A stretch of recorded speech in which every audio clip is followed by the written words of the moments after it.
So are we just gonna do the culture war thing forever? Is this the way that it's gonna be for all time? Like, yeah, at a certain point, you'd think it would have to fizzle out or something, but it seems like people just don't want to let it go. I guess it's too profitable. But it's not that I'm a centrist. It's not that I don't come down on one side more than the other. But at a certain point, framing everything, literally everything, within the framework of is it woke or anti-woke, isn't it exhausting? Isn't it just exhausting at some point? And isn't it going to stop? I think at a certain point, the culture war either needs to evolve, the conversation needs to evolve and get smarter, or it just needs to stop. You know, when it comes to the culture war, my personal philosophy is kind of keep your powder dry. I think your words have more impact when they are carefully considered, when you are speaking in a way not driven by emotion or partisanship or financial incentive. I'm saying all that as I deliver a very sort of off the cuff, probably emotionally tinged rant here, but you get my meaning, I hope. Beyond that, I'm at a point, I just don't watch it, If something is woke, and obnoxious, I just don't watch it. I don't watch it. I've moved on. But there are so many other people where I don't know. I think it's just too profitable, for one. They have made too much money bitching about this sort of stuff, or just their state of mind is so locked into this dynamic. But anyway, why I wanted to talk about this is it's cropped up around the new Godzilla film. I'm planning on seeing the new Godzilla film on Sunday. Real excited. But can you just not bring Godzilla into this? Can you not make everything about this woke, anti-woke dynamic? So this first came up with this guy called Nerdrotic. The guy's channel is called Nerdrotic. And he's got one of these channels where, he says everything is woke. Disney is woke. More power to him. More power to him. I guess somebody's got to do it. Somebody's got to be this guy. But anyway, he says here on Twitter, on x.com, he's talking about Godzilla. And this here says, the message divides. Good stories bring people together. And on the one hand, okay, I understand what this guy is saying. I understand, because that's part of my, besides me just liking Godzilla, I want to watch things that aren't rooted in this Western identity politics. Again, this very kind of online snipping back and forth. I don't want to watch movies that feel like I'm on Twitter. So in some sense, I understand. But again, it would be nice if there was some detail, some nuance to the conversation. You could talk about how in ethnically, culturally homogeneous Japan, you could talk about how their art or their political messaging might differ from a diverse, multicultural America. Whatever. You could get into that. But when the only thing that you're talking about is just Godzilla isn't woke, and that's the entire appeal, that's the entire merit of the film, is that it's not Western and that it doesn't have typical Western American politicking, whatever. But the fact that people like this is the only frame of reference in which they can talk about the movie. They can't get excited about Godzilla. They can't talk about what themes this movie might have without comparing it to other movies. It bugs the shit out of me to no end. We've got this guy here. He's comparing Godzilla to Disney. The success of the new Godzilla, or the perceived success, I don't know what it's done at the box office. The perceived success of the new Godzilla film is compared to the anti-success of Disney. This is the only frame of reference in which these people can talk about movies, can talk about art.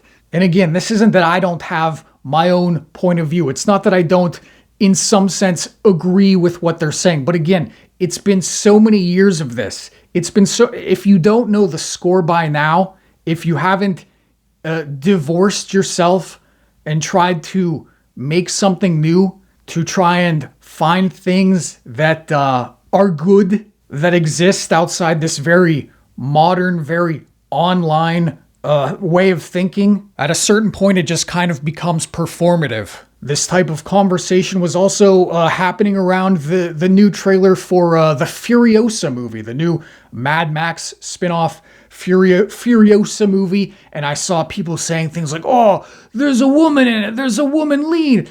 But it's like, these people don't watch movies. They don't actually like art or care about art, because if you did like movies, if you did like art, you would say, you know what, George Miller deserves the benefit of the doubt. At the very least, you would say to yourself, you know, George Miller is a talented filmmaker. You would at least give the guy the benefit of the doubt. But no, it has to be put in this context of maximum engagement. This is the context and the frame of reference that gives the most engagement. This is really the only way that people like this can talk about art and assume any sort of authority. The thing about the culture war is it's turned dummies into geniuses, or given them the aura of geniuses. It's very easy to say that something, that's woke.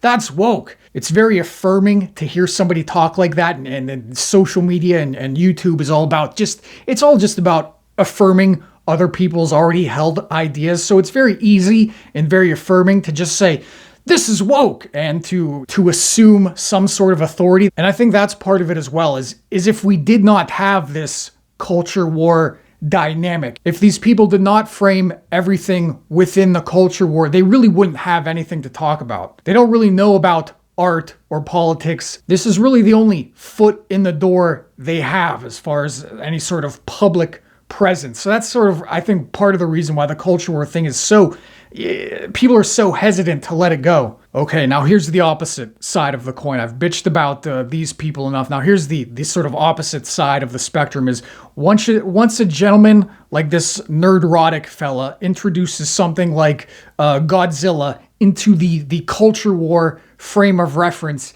then it gets picked up by people on the left, and they say things like this. So this guy, he screen caps this Nerdrotic fella's initial tweet. This person's name is Ant. His pronouns are he, him. He's a writer with bylines at Dread Central, CBR, Polygon, etc. Okay, so he says in response, the movie's message is so gigantic and so obvious that you'd have to have a Godzilla-sized blind spot not to see them. Okay, I haven't seen Godzilla Minus One yet, so I don't know the exact messages of the film, but luckily somebody asks him. He says, what do you think the message is for Minus One? To which this Ant gentleman says that governments are ineffective at protecting their people, that we need to band together against oppressive forces, and that America is capable of creating massive messes that we refuse to fix. This is kind of this other thing about the culture war that you see over and over again and just kind of bugs the shit out of me, is people on the left taking broad, universal themes and conflating them with their very new, niche, and divisive brand of politics. So governments are ineffective at protecting their people. Yeah, that's a very broad, universally understood theme that people, regardless of their political spectrum, are going to tend to relate to. You could even argue that tends towards a more conservative perspective. A big government interference seems more of a conservative perspective to me, especially in the wake of, there was one side of the political aisle that was more vocally in favor of massive lockdowns during some unspecific point in history, and there was another side of the political aisle that was less in favor of what you might consider a massive government overreach. So you could argue that this is more of a sort of conservative perspective on things, but who knows? The next one, that we need to band together against oppressive force. Like, does that even count as some sort of political allegory? Does that qualify?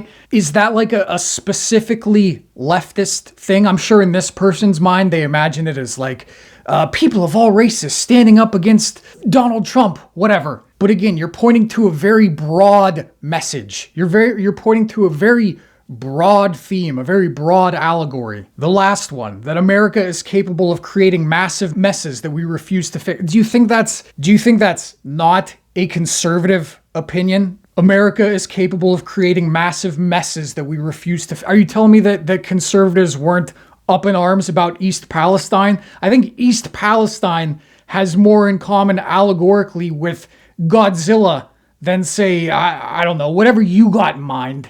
When people say that movies in America nowadays are too political, are too focused on delivering a message, it's not that people are against political allegory necessarily. It's that your politics are bad. Your politics are bad, and they don't make for effective universal allegory. The idea that we need to classify everyone based upon their presumed privilege quotient, a sort of nebulous presumed privilege quotient, and then society should be organized around that.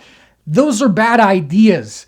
Those are bad ideas to organize a society around, and that's very obviously what people mean. For some reason, to these people, messages like atomic weapons are bad are somehow on the same playing field as it's good and normal to believe that you can change your sex with enough of the right medications and social affirmations. But you see this same sort of talking point come up again and again, whether it's in relation to Star Trek or Star Wars. You know, people will say like, well, George Lucas meant for Star Wars to be an allegory for the Vietnam War, and that's why this new Star Wars should be about non-binary butt sex. But it's like, yes, there are broad, universal themes of the underdog against the authoritarian government.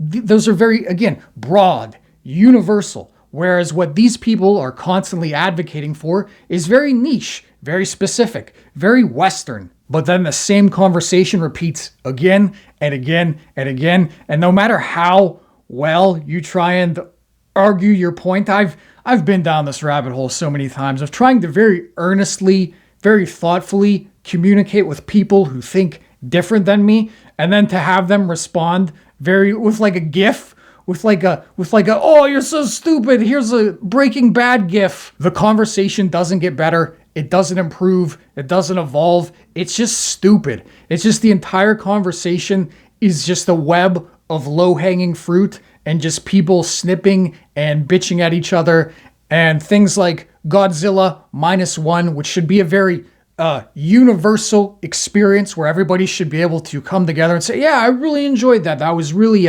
entertaining. It was really thought-provoking. I liked the characters. What is supposed to be a very a universal experience is once again made weird and divisive and annoying. And you know, sometimes I just wanna talk about Godzilla. I just want to hear about how good Godzilla is based on its merits alone, without the broader context of the culture war. And that's all I'm saying, I guess. That's all I'm trying to say.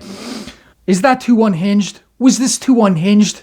Anyway, that's all I have to say about that, I think, and goodbye.